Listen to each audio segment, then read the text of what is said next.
Welcome to R five TV news. Eluru జిల్లా పోలవరం నియోజకవర్గం వేలేరుపాడు మండలం మల్లవరంలో అగ్ని ప్రమాదం చోటు చేసుకుంది. మడకం మేరీ అనే మహిళకు చెందిన పూరీలు అగ్నికి ఆహుతైంది. ఈ ఘటనలో ఇంట్లోని విలువైన వస్తువులు అగ్నికి ఆహుతయ్యాయి. కట్టుబట్టలతో ఇంటి లోపల నుండి బయటకు వచ్చేశారు. ప్రభుత్వం తమను ఆదుకోవాలని ఆమె కోరారు.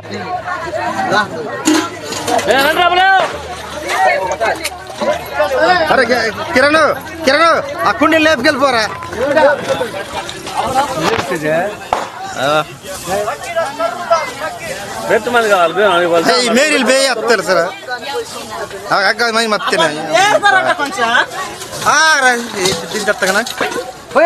నీళ్ళు వస్తాయి కరెంట్ వచ్చి